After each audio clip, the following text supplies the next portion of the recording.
Irmãos, vamos abrir a palavra de Deus no Evangelho de Mateus, capítulo 24.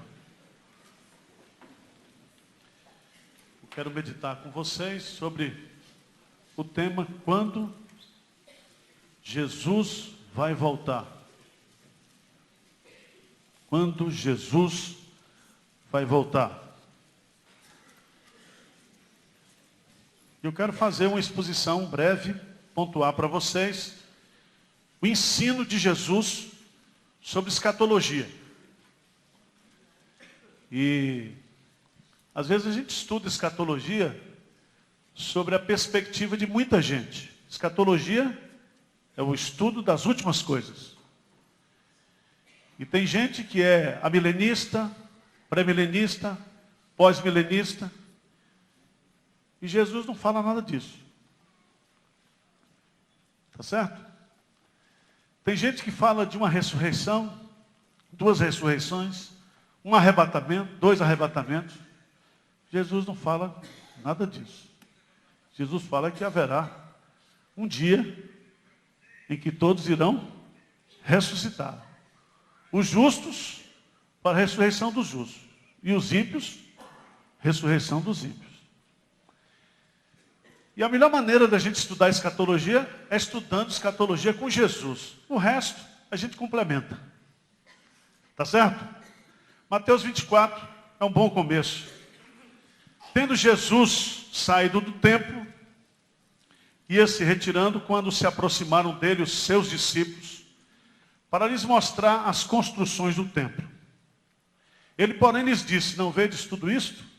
Em verdade vos digo que não ficará aqui pedra sobre pedra que não seja derribada. No Monte das Oliveiras achava-se Jesus assentado, quando se aproximaram dele os discípulos em particular e lhe pediram. Vamos ler juntos essa pergunta aí? Dize-nos quando sucederão essas coisas e que sinal haverá da tua vinda e da consumação do século.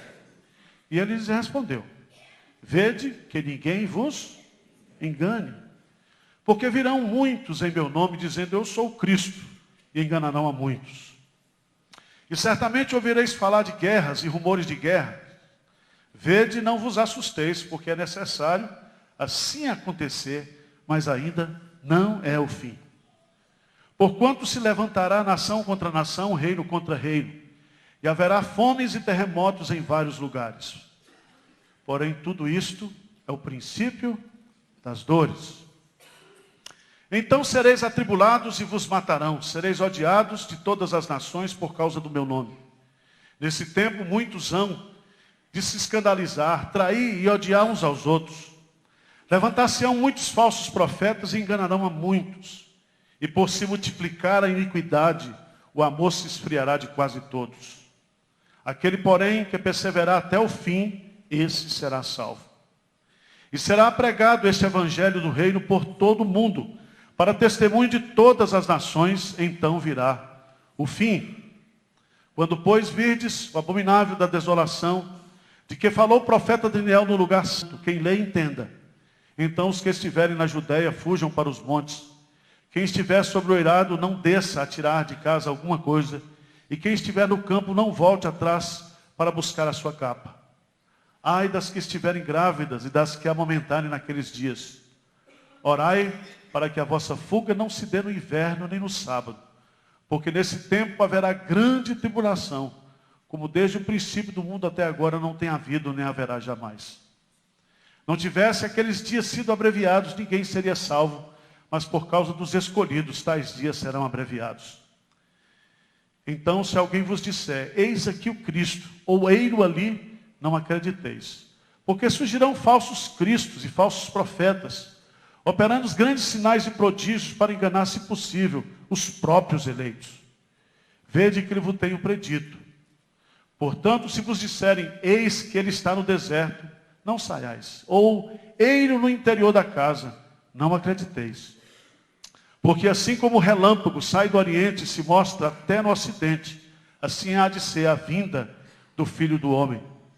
Onde estiver o cadáver, ali se ajuntarão os abutres. Vamos ler juntos, 29 a 31. Vamos lá? Logo em seguida, a tribulação daqueles dias, o sol se escurecerá, a lua não dará sua claridade, as estrelas cairão do firmamento e os poderes dos céus serão abalados. Então aparecerá no céu o sinal do Filho do Homem.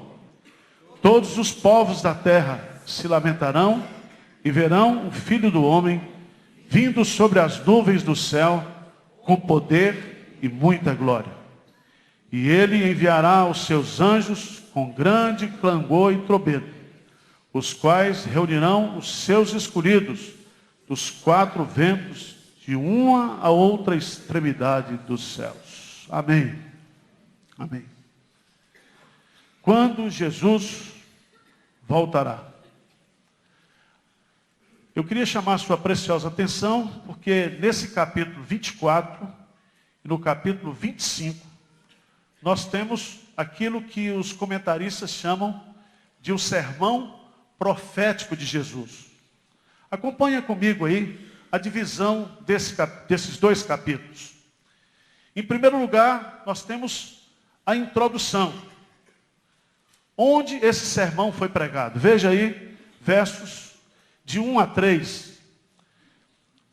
Veja no versículo 3, no Monte das Oliveiras, achava-se Jesus assentado. Quem já foi em Jerusalém sabe que o Monte das Oliveiras fica olhando para o templo. Se algum sermão de Jesus poderia ser chamado de sermão do monte, seria esse sermão aqui, o sermão profético de Jesus. Foi dali, olhando para o templo, que Jesus pregou esse sermão. Então, a partir aí, nessa introdução, ele ele apresenta o local onde ele pregou o sermão, mas ele também coloca aí, né, a predição de que o templo seria destruído. E isso cumpriu literalmente no ano 70 por mãos do Império Romano. Quando ele diz assim, no versículo 2, ele porém lhes disse, não vede tudo isso? Em verdade vos digo que não ficará aqui pedra sobre pedra que não será o quê? Derribado. Então esse aqui não se aplica ao templo de Salomão do Edir Macedo no Brás. Tá? Presta atenção, nem o templo de Aparecida. Isso aqui se aplica ao templo da época de Jesus, que foi derrubado no ano 70 pelo general Tito. Outro detalhe importante é que do versículo 3 até o versículo 14, nós temos a primeira divisão. Veja aí na sua Bíblia que chama o princípio das dores. Está aí na sua Bíblia aí? O princípio das dores. Será que Jesus conhecia alguma Maria das Dores, que ele colocou isso aí, o princípio das dores? Veja que não foi Jesus que deu esse título. Veja no versículo 8. Versículo 8. O que é que diz o versículo 8? Porém, tudo isso é o princípio das dores. Então, o editor bíblico, quando foi editar o texto bíblico, usou esse tema, o princípio das dores. Então, o princípio das dores começa no versículo 3 e encerra no versículo 14. Aí, do versículo 15 até o versículo 28, vem aquele período que se chama de a grande o quê? Tribulação. A grande tribulação. De onde é que ele tira isso? Veja no versículo 21, que diz assim, porque nesse tempo haverá grande tribulação, como desde o princípio do mundo até agora não tem o quê? Havido. Grande tribulação. E aí então o editor coloca aqui, será que Jesus dividiu o sermão dele dessa maneira? O que vocês acham? Hein? De maneira nenhuma. Isso aqui foi o editor que colocou. Jesus pregou do jeito que está aqui no texto bíblico. Mas Jesus não fez essas divisões. Ok? Veja que no versículo 29, o que Jesus diz? Logo em seguida, a tribulação daqueles dias, aí vem o quê? O sol, os fenômenos, e aí vem o quê? A vinda do Filho do Homem. Aí, no versículo 31, que nós lemos, encerra com a vinda do Filho do Homem. Aí Jesus vai contar do versículo 32, do capítulo 24, até 25, capítulo 30, ele vai contar 4 parábolas. 4 parábolas. 4 parábolas. Ele vai contar a parábola, a parábola das figueiras, a parábola dos servos vigilantes, a parábola da figueira, a parábola dos servos, a parábola das 10 virgens e a parábola dos talentos. E ele vai encerrar o seu sermão do verso 31 ao verso 46 com o grande o quê? Julgamento, que na linguagem de Apocalipse se chama o quê? O juízo final. Juízo final. Deu para entender? Essa é a divisão do sermão de Jesus. Jesus é amilenista, pós-milenista ou pré-milenista? O que vocês acham? Isso é discussão de teólogo. Mas vamos ver. Porque como é que surge esse sermão? Esse sermão surge de uma pergunta que está no versículo 3. Dize-nos quando sucederão, vamos ler juntos aí? Dize-nos quando sucederão essas coisas e que sinal haverá da tua vinda e da consumação do século. Veja que eles querem o quê? Sinais que indicam a segunda vinda de Jesus. E eles têm uma palavra que é muito comum em Mateus, que se chama o quê? Consumação do século. Lembra que o Evangelho de Mateus termina com a promessa: eis que estou convosco todos os dias até a consumação do século. Então preste atenção. Quando Jesus voltar, Jesus vai estar com a sua igreja. Vai estar ou não? Diz amém aí, por favor, pela misericórdia. Ele vai voltar, mas ele diz: eis que estou convosco todos os dias até a consumação do século. Porque para Jesus, os últimos dias, para Paulo, para todos os escritores do Novo Testamento, os últimos dias começam com a primeira vinda e encerram na segunda vinda. Todo esse período aqui se chama os últimos dias. Se tem milênio, se tem arrebatamento, isso aí é coisa que os homens inventam. A turma quer inventar uma tabela para botar Jesus dentro. Os adventistas fizeram isso. Certo? Ellen White. Aí marcaram a data, Jesus não veio. Aí errou.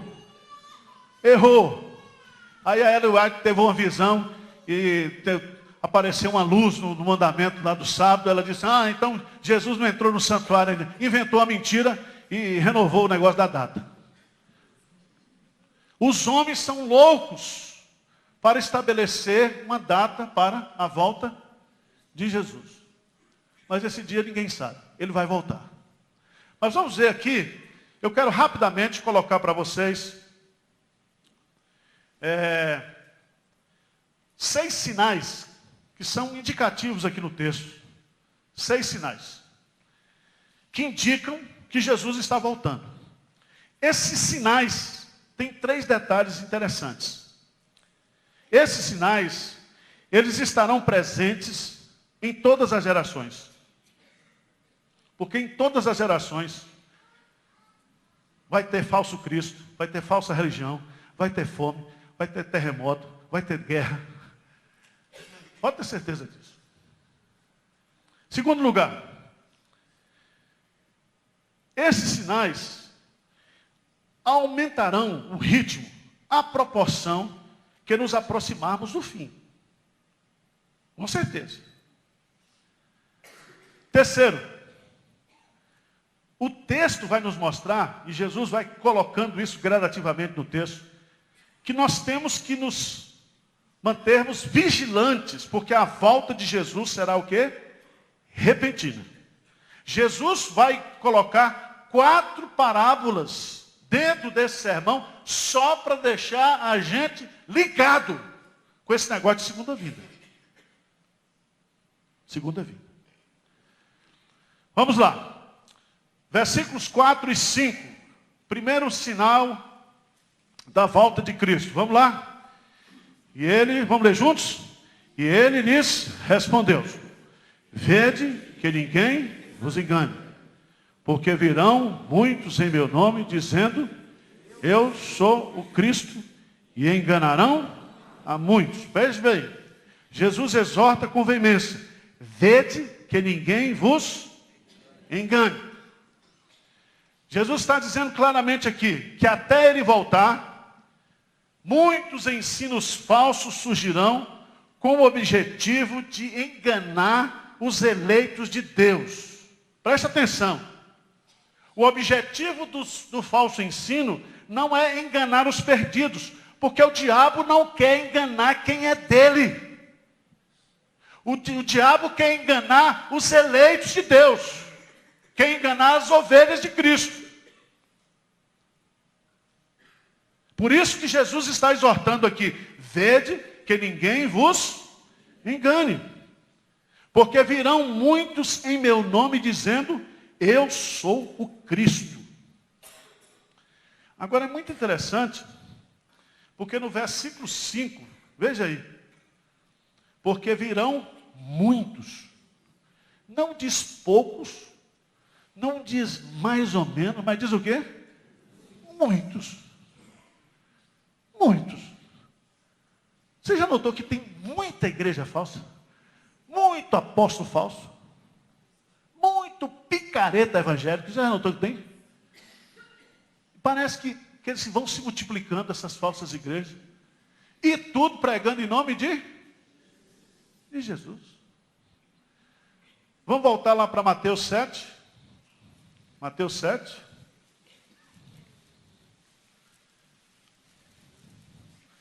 Versículo 22 e 23. Mateus 7, 22 e 23. Vamos ler juntos aí. Muitos naquele dia, que dia é esse? Da volta de Cristo. Hão de dizer, Senhor, Senhor, porventura não temos nós profetizado em teu nome?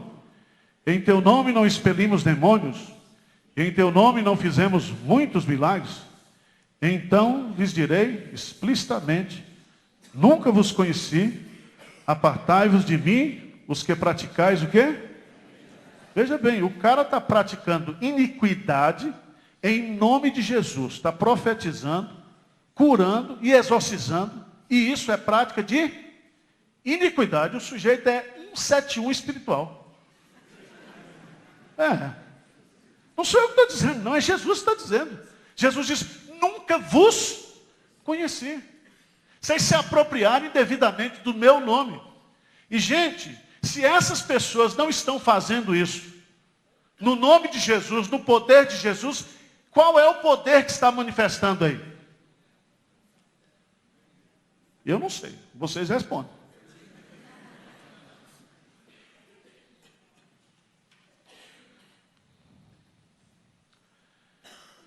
E, gente, Jesus está dizendo, surgirão muitos, e não poucos, falando em nome de Cristo, e se dizendo o próprio Cristo, enganando a muitos.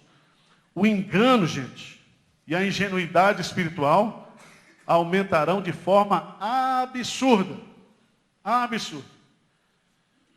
Parece que cada vez mais que passa, as pessoas estão se tornando retardadas espiritualmente. Porque começam a acreditar e a crer. E eu fico observando como é que as pessoas deixam de acreditar na palavra de Deus, no Evangelho, na simplicidade do Evangelho de Deus e começa a dar crédito a esses falsos pastores, a esses falsos mestres, a esses falsos apóstolos, pessoas que são ludibriadas com os discursos completamente sem sentido. Pessoas que estão sendo manipuladas, enganadas. Mas em segundo lugar, veja nos versos 6 e 7. Jesus vai colocar o segundo sinal que vai indicar a sua vinda, que são os conflitos internacionais, as guerras. Veja, lê comigo aí, 6 e 7. Vamos lá? E certamente ouvireis falar de guerras e rumores de guerra. Vede e não, porque é necessário, assim aconteça, mas ainda não é o fim. Porque se levantará nação contra nação, e reino contra reino. Para aí. Então veja bem, Jesus está dizendo que além da falsa religiosidade, até a sua vinda nunca deixará de existir conflitos, guerras, rumores de guerra.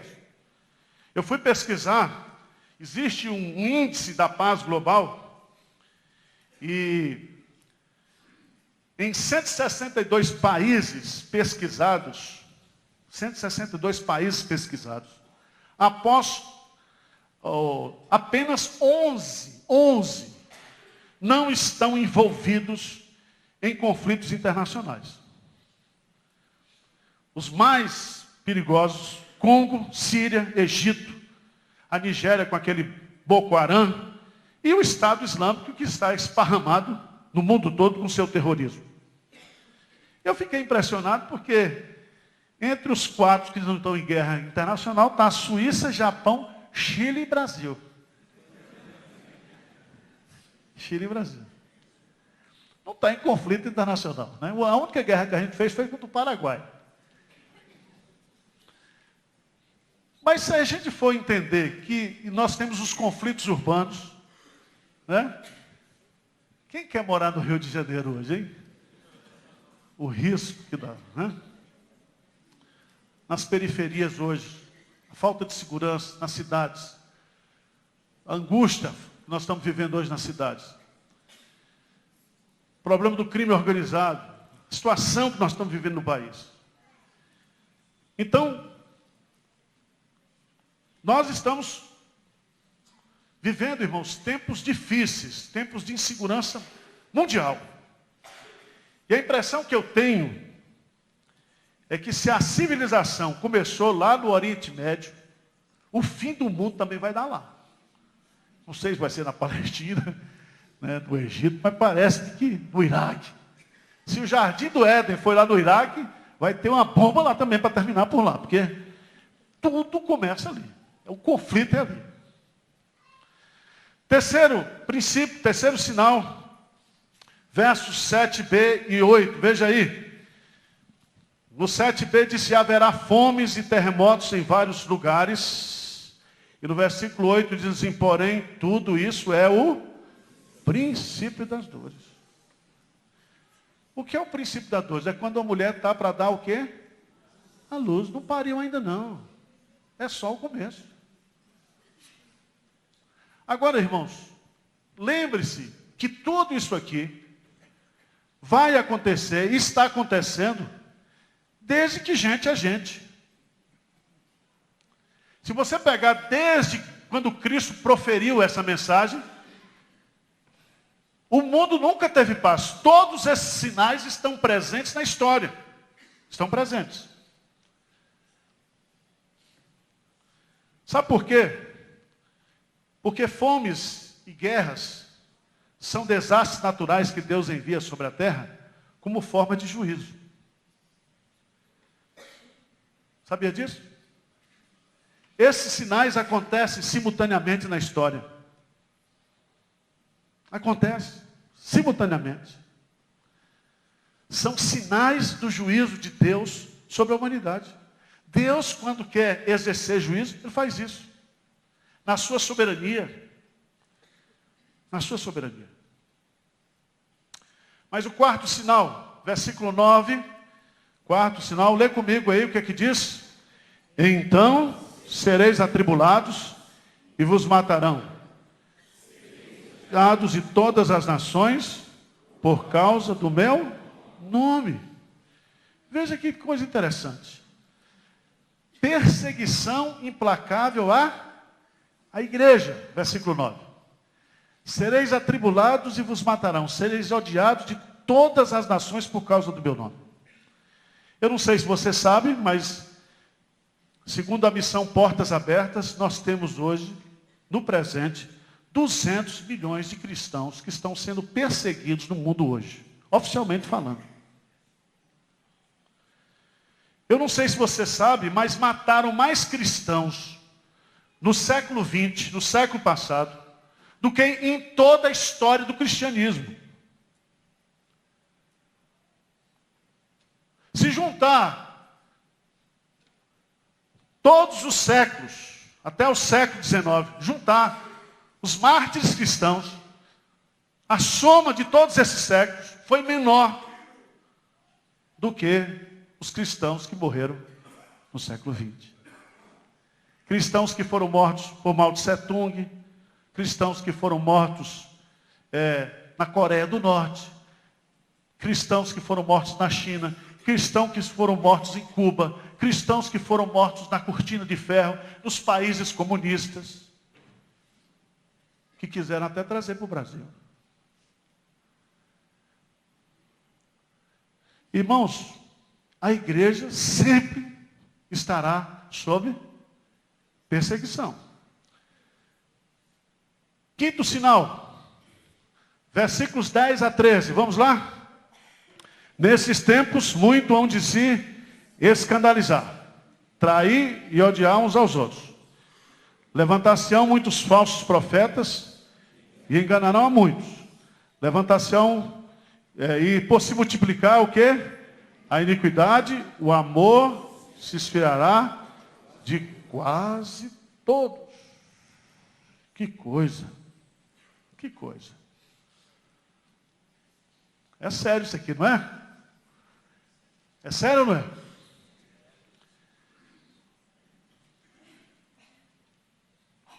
Três detalhes importantes aqui nesses versículos. Na caminhada da igreja, muitos escândalos entre os membros da igreja, com traição e ódio. Muitos falsos profetas, com muitas pessoas enganadas por eles. Terceira coisa, quase todos esfriarão no amor por causa da multiplicação da iniquidade. A iniquidade dentro da igreja. Para que eu vou ser crente se não há diferença entre o mundo e a igreja? O que está acontecendo na Europa hoje? As igrejas, praticamente, a Europa hoje já está vivendo uma fase que eles chamam de pós-cristã. E nos Estados Unidos eles já estão caminhando para isso. Então nós estamos vivendo, irmãos, uma época, na nossa geração, em algumas regiões do mundo, onde o evangelho cresce em algumas regiões, mas em outras regiões, por exemplo, como na Europa, nós já estamos vivendo um pós-cristianismo. Quando você olha para a cidade de Londres, e o prefeito de Londres, cidade de Londres, de Wesley, de George Whitefield, de Spurgeon, o prefeito lá agora é um muçulmano. A Inglaterra está perdida. Está se isolando da Europa agora. Para onde é que vai a Inglaterra? Nós estamos vivendo tempos difíceis. Tempos difíceis. Cada vez mais, cada notícia que vem da América do Norte são notícias de secularização. As pessoas, a nação americana, se afastando da Bíblia. Absorvendo valores do mundo. Cada vez mais a profanação da sociedade americana, que foi construída sobre os princípios da fé protestante. Mas graças a Deus, versos o sexto sinal, vem uma mensagem gloriosa aí, graças a Deus. É o sinal da pregação do Evangelho. Sinal missionário. Sinal missionário. Diz aí o que? Veja no versículo 13 e 14. Eu gosto demais. Vamos ler junto, mas vamos ler forte. Porque já tem gente cochilando. Por favor. Tá certo? Vamos ler firme aí, gente. 13 e 14. Vamos lá? Aquele, porém, que perseverar, será salvo. E será pregado este evangelho do reino por todo o mundo, para testemunho a todas as nações. Então virá o fim. Presta atenção que a perseverança não é algo que eu vou conseguir com as minhas próprias forças.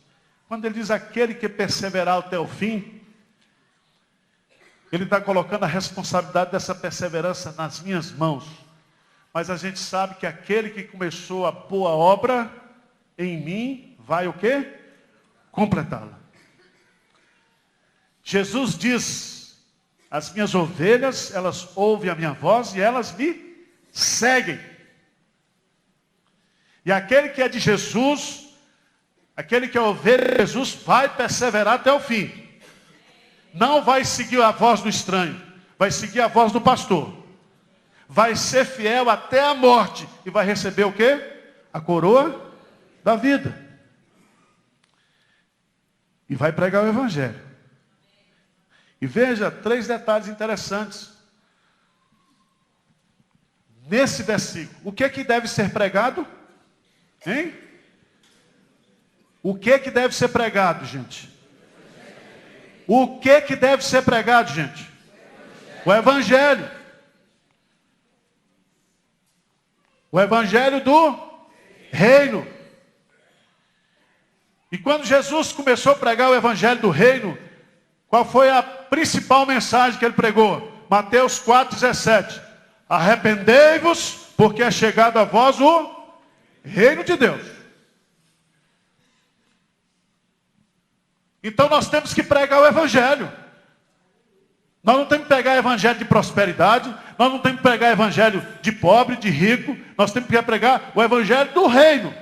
O evangelho que Jesus pregou, o evangelho que os apóstolos pregaram, o evangelho da salvação exclusiva em Cristo Jesus. O evangelho que leva o homem para o céu. O evangelho que liberta o homem do pecado, que transforma o homem, que faz do homem uma nova criatura, que coloca o homem no céu. Agora é interessante esse texto, porque esse texto diz assim, claramente, o alvo da pregação deve ser todas as nações. Antes de Jesus voltar, o evangelho deverá ser pregado a todas as nações. E todas as nações aqui significa todas as etnias.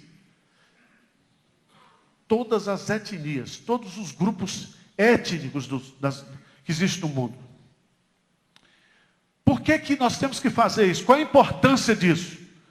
Está aí no texto, diz, então virá o fim. O fim só virá se o testemunho do evangelho do reino chegar a todas as nações.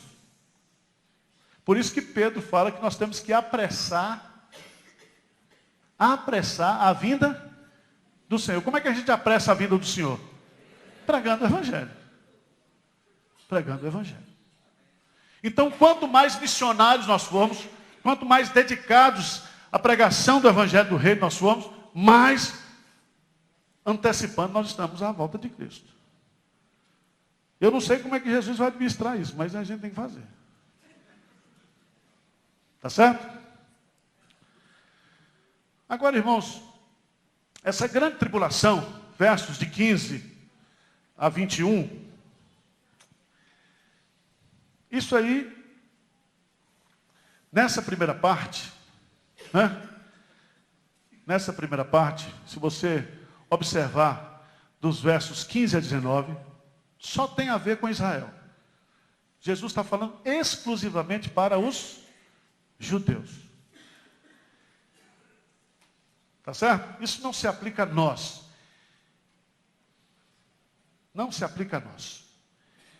Essa questão da grande tribulação, existe uma discussão teológica sobre isso. O que é que Jesus fala sobre, usa essa questão da grande tribulação. Se grande aqui é intensa, ou grande aqui é extensa.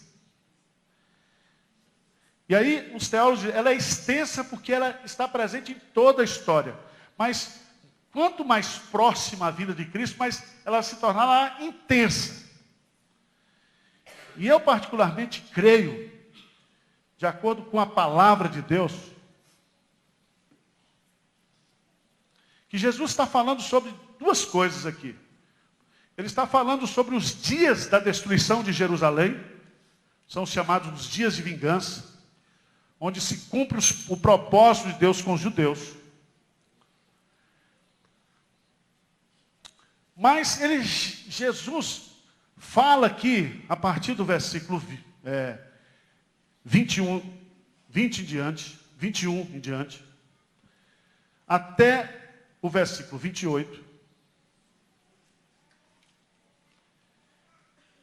que haverá o surgimento de falsos cristos.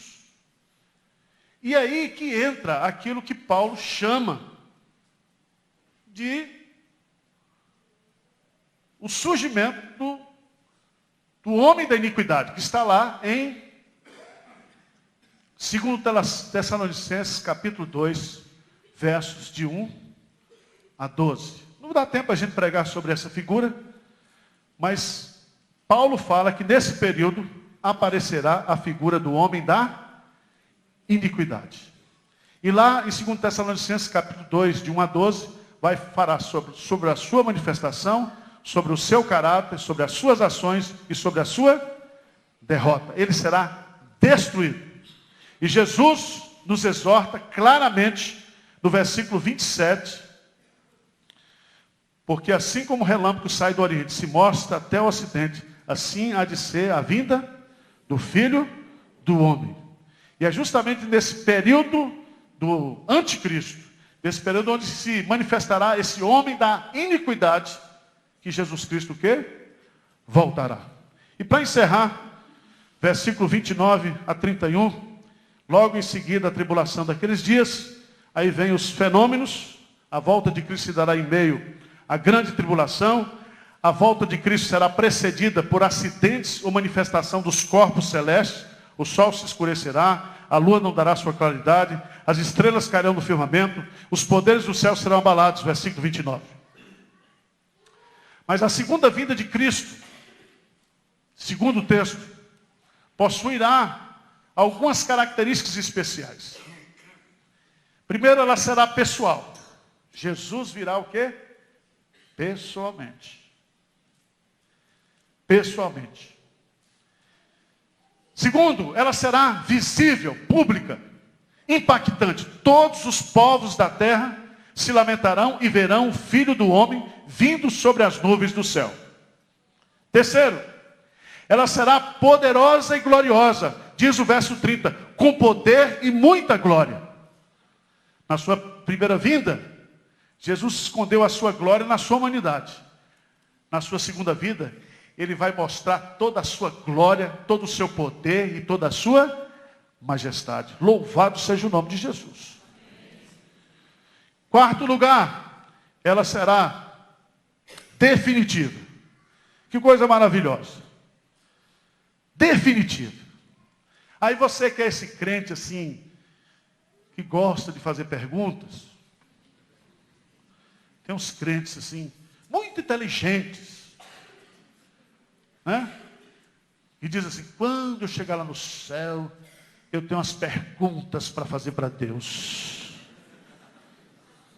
Vai anotando, seu tonto, vai anotando aí. Tem pergunta para Paulo, tem pergunta para Abraão. Quero saber para Paulo quem era o espinho na carne. Vai anotando aí. Não esquece não. Diz aqui o texto que o Senhor, né? Ele enviará os seus anjos com grande clangor e trombeta, os quais e reunirão os seus escolhidos dos 4 ventos, de uma a outra extremidade, o quê? Dos céus. Isso os que estão vivos, porque os que estarão mortos já virão com ele o quê? Ressuscitados. Ressuscitados. Se você e eu, se nós tivéssemos, se ele viesse hoje, nós seríamos, no piscar de olhos, seríamos o quê? Transformados. E o anjo ia buscar, gente. Que coisa maravilhosa. Eu estou achando que nem morrer eu vou. Acho que eu vou ser arrebatado, viu, gente?